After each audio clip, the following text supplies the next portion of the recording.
Police officers of Reddit, who's the smartest criminal you've ever encountered? Most of them are really stupid, so this guy isn't a criminal mastermind, but here goes. He wanted to rob a jeweler's on our city's main street. So he found out the flat beside the jeweler's was empty and he hid there. For 2 weeks he triggered the alarm on purpose several times a night. Massive headache for the police and the business. We turned up to see nothing there. Nothing on cameras.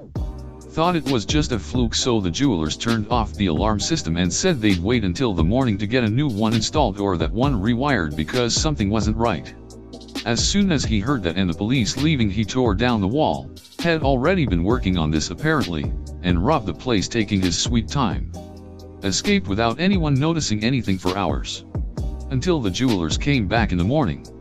Then he tried to resell something he stole which had a serial number on it and got caught. So not that smart after all. Good effort though. A friend of my brother moved to Israel where for a period of time it was/is acceptable to drive with an American driver's license. He was pulled over for speeding. And when asked for his license, gave the officer his Costco card. Costco is a membership-based retail warehouse in the US and a few other countries. The exchange apparently went something like this. Officer. Costco. What is Costco? Friend. It's the state I'm from. Officer. That sounds made up. Friend. There are lots of states you probably haven't heard of. Have you heard of Arkansas? How about Idaho? Officer. I guess not. Friend. Well, I'm from the small state of Costco. The officer didn't have a response and wound up writing the ticket to someone with a Costco driver's license. Friend framed the ticket and still has it hanging on his wall. There was a guy with over 50 speeding charges. With the name Parwo Yazdi. He was in a different car. With a different disguise every single time. Eventually, after the government set up a special task force to take down this guy, they realized that Parwo Yazdi means driver's license in Polish. Clarification. It was 50 different people. The police just wrote down their name as Parwo Yazdi every time someone with a Polish driver's license was caught speeding. Working in a home improvement store when younger. This guy came in. Went to the snow blowers. Took one and went to the return desk. Said he wanted to return it but had no receipt. They told him you need a receipt, so he says okay, I'll be back, and wheels it off the car through the front door. He did this a few times apparently. Couple places even helped him load it back into his car.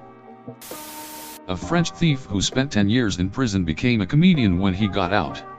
One of his stories. Finds a building. Goes in. Chooses a floor and transforms the exit door into an extra apartment. Puts the apartment number. Fake lock. Welcome rug. Etc. Puts an iPhone for sale. The person comes to buy it. He opens the door in a shower robe and says, "Give me 1 second. I'm just gonna count the money." And poof. He's gone from the exit stairs. Not a police officer. But was an RA in college. My university owned all the houses adjacent to campus. These were ran like dorms. With RAS and the same rules, which included a very strict no alcohol policy. It was a privilege to live in the houses. And priority was given to upperclassmen who were more likely to bend that rule because they were of age and it was harder to police off campus in houses. There was a student who went around knocking on doors saying something like, "I'm an RA and housing director's name sent me for health and wellness checks." Shed find their booze. Take it. And follow up with how she's doing them a favor by just giving them a warning. She wasn't actually an RA and was just keeping the booze for herself. The only reason she got found out was because she did it to an actual RA. The RA was male, they kept men and women housing separate, and just assumed he didn't know her because of that. It was only later he questioned why they had a female doing wellness checks on male housing. They did an investigation and asked other residents. Incidents dated back previous 2 years. Never found out who it was. Probably someone who committed a crime I never solved. With that being said, I had a guy use a sledgehammer to smash his way through a wall at a Best Buy and steal a bunch of phones and cameras. He was smart enough to wear gloves and a face mask and not touch anything he didn't have to. Alarms didn't go off until he exited out the back door, which the alarm company gets after a minute or two and takes them like 3/4 minutes to call in to us, giving him a good 5-minute head start, so he was probably a few miles away before we got dispatched to it. He clearly scoped out the area before doing his deed too. Smart dude. Not a policeman here, but I have a nice story from insurance/debt collectors. There was this guy who was already in heaps of debt, like more than a lifetime's worth of debt. He proceeded to file several police reports for identity theft up to the point that he got protected from financial checkups. It was a temporary measure that were given to repeated identity theft victims. At the same time, he had reported fake income to the IRS for the last couple of years to between 40 to 60 millions depending on the year. So when he applied for credit cards and loans, they were unable to check his financial credit due to the identity theft protection, but they checked his tax returns, which showed he had a massive income. Got his loans and credit cards, emptied them out and left the country. Not a police officer, but I once dealt with a criminal who forged court documents facilitating his own release from prison. Same thing as the computer rooms. Guys would cut the power to electrical stations, damage the wiring, then hide waiting for the cops to show up. Once the owners of the buildings came, they would shut off the power because of the unsafe wiring that would have to be repaired in the morning. Everyone would leave for the night. Then would cut away all the non-powered wiring to get the copper. I heard about one person that pulled a shoplifting scam on a large, popular and well-known U.S. retail store. They walked in with some cheap nylon product to get one of those I walked in with is stickers they used to put on returning merchandise. The sticker easily peeled off the product undamaged. They walked to the electronics department, grabbed an expensive box off the shelf and went to customer service. They placed the sticker on the big box and asked if they could return the item without a receipt. Unfortunately, no, not without the original receipt. Dang it. And they walk out. Customer service even gave the doorman the thumbs up, having just interacted with a customer. This took place before widespread inventory controls and cameras absolutely everywhere. Some fella broke into a jewelry store a couple of decades ago. You'd think he'd go for the vault, but instead he stole the chandelier overlooking the showroom. Turns out the thing is priceless. Funny thing is, we found the owner's daughter half naked in the store in the morning. She claimed she had night walks and we immediately suspected foul play. Unfortunately, the security camera footage for that night had been removed, so we couldn't verify her story. We let her go and tracked her as we thought she could lead us to the chandelier. Sometime later she made a trip to Mexico in the middle of nowhere. We thought she stashed the chandelier there, so we set up a raid with the Mexican police.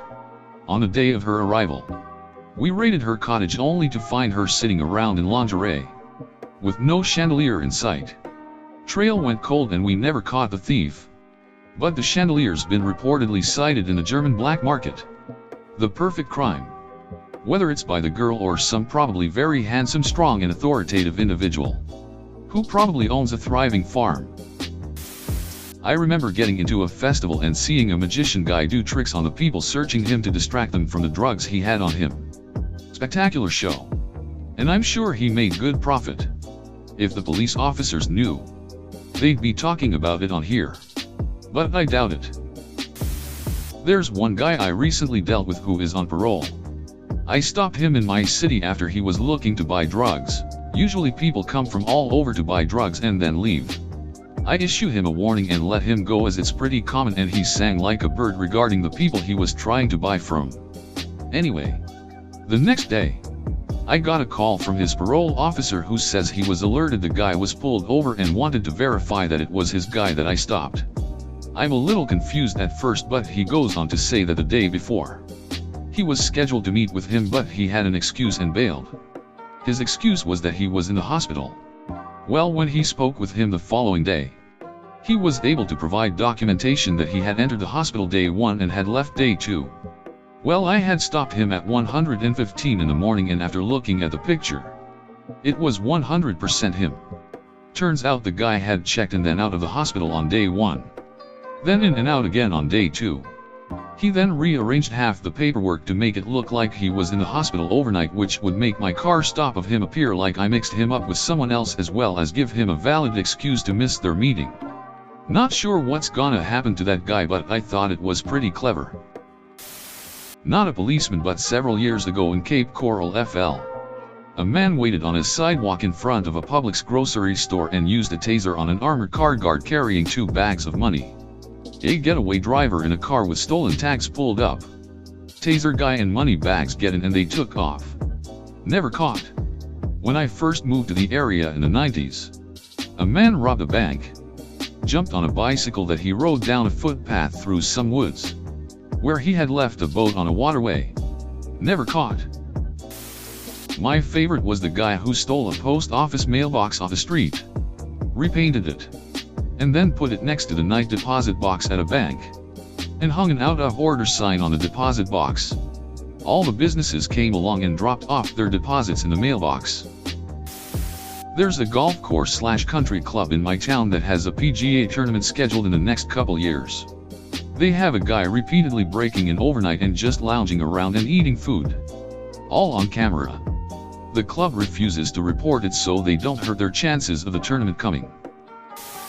A guy I went to high school had been stealing from Walmart in a pretty clever way.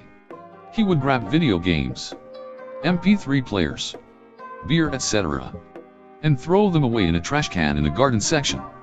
The workers never checked the trash contents and he would just wait, sometimes 5 hours, until they emptied the trash in the back dumpster and hop in to get his items. Once he took a cardboard box from a display inside, filled it with video games, a PS3, and extra controllers. He grabbed some tape and pens and drew all over the box and taped it up to make it look used and tossed it. An hour later he had a whole new PS3 and stack of games.